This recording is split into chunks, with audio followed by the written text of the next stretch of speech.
এই যে শুনছো, আমাদেরকে আজকে একটি প্রশ্ন জিজ্ঞাসা করবো। ছবি দেখো, দেখি তোমরা বলতে পারো কিনা, দেখি তোমার বুদ্ধি কত। অডিয়েন্সকেও বলছি, ভালো তোমরা পারলে বলবা, ঠিক আছে? আচ্ছা, তোমাকে প্রথমে জিজ্ঞাসা করি, তাহলে ছবিটা এটা খুব সহজ, হাতি। নাকি? বা ব্রিলিয়ান্ট আনসার। তাড়াতাড়ি কঠিন করবো, এইটা দিয়ে ট্রাই করি। বলো তো কেটে কি রোজা আছে, রোজা আছে। হাতি বাচ্চা। হাতির বাচ্চা? হ্যাঁ, কি করে? হাতির পেছনটা মোটা, এটা পেছনটা মোটা। পিছন হলো? বাচ্চা হলে টুকটা হয়নি। আর লেজটা সরু।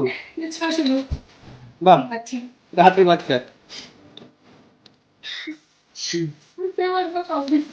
বাচ্চাটা কিছু জানি না নাকি? আচ্ছা, আর তোমাকে একটা প্রশ্ন বলে দেখি, তুমি কেমন উত্তর দিতে পারো। এইটা তো, এটা জিজ্ঞাসা করবো, দেখতে বলো দেখি এটা কি। আরে এটা তো টিকটিকি। এটা টিকটিকি? হ্যাঁ, কি হবে? কি হবে? ও জল খেয়ে খেয়ে আরো মোটা হয়ে গেছে। ও বাইরে দেখতে পাবো, হ্যাঁ, বাইরে দেখতে না? একই তো। বাহ, দারুণ, চলুন, করলাম। অতি সুন্দর।